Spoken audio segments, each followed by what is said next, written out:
നിരപരാധിയാണ് എന്ന് തിരിച്ചറിഞ്ഞ് വിട്ടയച്ച സംഭവം. ആ സംഭവത്തിലാണ് പോലീസിനെതിരെ വലിയ രീതിയിലുള്ള ജനരോക്ഷം ഇപ്പോൾ ഉണ്ടാകുന്നത്. കോൺഗ്രസിന്റെ നേതൃത്വത്തിലാണ് മൂവാറ്റുപുഴ പോലീസ് സ്റ്റേഷനിലേക്കുള്ള പ്രതിഷേധ മാർച്ച് നടന്നത്. ബാരിക്കേഡ് ഉപയോഗിച്ചുകൊണ്ട് പോലീസ് ഈ മാർച്ച് തടഞ്ഞിരുന്നു. പക്ഷേ മറ്റൊരു വശത്തുകൂടി പോലീസിൻ്റെ ഇടയിലേക്ക് പ്രവർത്തകർ ചാടിക്കടക്കുകയാണ് ഉണ്ടായത്. ചാടി അകത്തേക്ക് കിടക്കാനുള്ള ശ്രമമാണ്. അക്രമം നടത്തിയ ഉദ്യോഗസ്ഥരെ ജനങ്ങൾക്ക് മുമ്പിലേക്ക് വിട്ടുതരണമെന്നാവശ്യപ്പെട്ടുകൊണ്ടായിരുന്നു ഇവർ ഈ പ്രതിഷേധത്തിൻ്റെ ആദ്യ ഭാഗത്തിന് ശേഷം പോലീസിനിടയിലേക്ക് കടന്നു വന്നത്.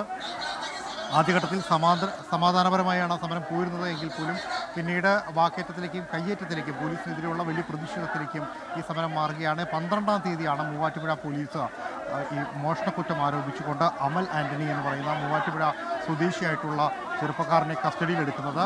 വാഹനത്തിൽ പോലീസ് സ്റ്റേഷനിലേക്ക് കൊണ്ടുപോകുന്നതിനിടയിൽ മർദ്ദനമുണ്ടായി എന്നുള്ളതായിരുന്നു പരാതി. അതാണ് ഗുരുതരമായ ആരോപണമാണ് ഇന്നലെ ഉയർന്നത്. അമൽ ആന്റണി എന്ന ആളാണ് ഇന്നലെ പരാതിയുമായി രംഗത്ത് വന്ന ആൾ മാറിയുള്ള പോലീസിന്റെ മർദ്ദനം. അമലിന് ഗുരുതരമായി കഴുത്തിനുൾപ്പെടെ പരുക്കേറ്റിരുന്നു എന്നൊക്കെയുള്ളത് അദ്ദേഹം മാധ്യമങ്ങളോട് വിശദീകരിക്കുകയും ചെയ്തിരുന്നു. ആ വിഷയത്തിലാണിപ്പോൾ യൂത്ത് കോൺഗ്രസിന്റെ പ്രതിഷേധം ഉണ്ടാകുന്നത്. വലിയ പ്രതിഷേധം ആണ് നടത്തുന്നത്. പോലീസിന്റെ ബാരിക്കേഡുകൾ ഭേദിക്കാനുള്ള ശ്രമമാണ് അവർ നടത്തുന്നത്. അമൽ ആന്റണിക്ക് ഗുരുതരമായി പരുക്കേറ്റിരുന്നു എന്നത് അമൽ ആന്റണി തന്നെ ഇന്നലെ മാധ്യമങ്ങൾക്ക് മുന്നിൽ വിശദീകരിക്കുകയും ചെയ്തതാണ്. പോലീസും പ്രവർത്തകരും തമ്മിൽ നേരത്തെ വാക്കേറ്റമുണ്ടായിരുന്നു.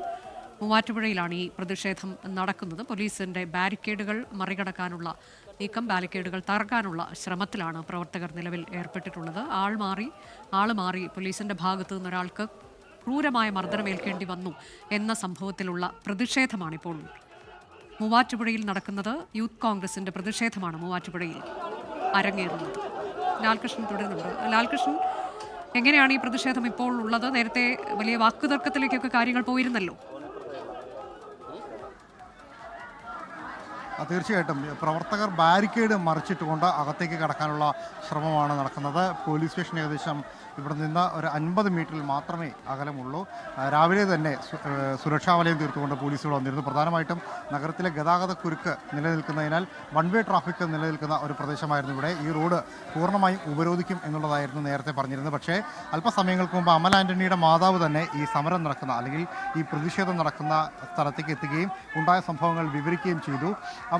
അത് അമൽ ആൻ്റണിയുടെ അമ്മ ഈ വിവരങ്ങൾ പറഞ്ഞതിന് തൊട്ടു പിന്നാലെയാണ് പ്രവർത്തകർ പ്രകോപിതരായി പോലീസിന് അടുത്തേക്ക് പാഞ്ഞെടുത്തത്. ആദ്യഘട്ടത്തിൽ വാക്കേറ്റവും കയ്യാങ്കളിയിലേക്കും പോയതിന് പിന്നാലെ ഇപ്പോൾ ബാരിക്കേഡ് മറിച്ചിട്ടുകൊണ്ട് അകത്തേക്ക് കിടക്കാനുള്ള ശ്രമത്തിലാണ് പ്രവർത്തകർ ഉള്ളത്. പ്രത്യക്ഷത്തിലുള്ള സമരത്തിലേക്ക് തന്നെ കാര്യങ്ങൾ പോവുകയാണ്. പ്രത്യേകിച്ച് നിരപരാധിയായ ഒരു ചെറുപ്പക്കാരനെ മർദ്ദിച്ച് അവശനാക്കിയ ശേഷം മാപ്പ് പറയാനോ അല്ലെങ്കിൽ അവർക്ക് വേണ്ട ചികിത്സ ഉറപ്പാക്കാനോ പോലീസ് തയ്യാറായില്ല എന്നുള്ളതാണ് കോൺഗ്രസ് അടക്കമുള്ളവർ ഇപ്പോഴും ആരോപിച്ചിരിക്കുന്നത്.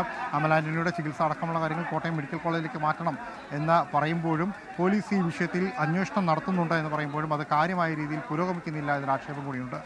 പ്രത്യേകിച്ച് ഡിവൈഎസ്പിക്കാണ് ഈ കേസിൻ്റെ അന്വേഷണ ചുമതല. അന്വേഷിച്ച് വിശദമായ റിപ്പോർട്ട് നൽകണം എന്നൊരാവശ്യമായിരുന്നു ഡിവൈഎസ്പിയുടെ റൂറൽ എസ് പി നൽകിയത്. റൂറൽ എസ് പിക്കും പോലീസ് കംപ്ലയിൻറ്റ് അതോറിറ്റിക്കുമാണ് അമൽ ആൻ്റണിയുടെ മാതാവും അമൽ ആൻ്റണിയും പരാതി നൽകിയത്.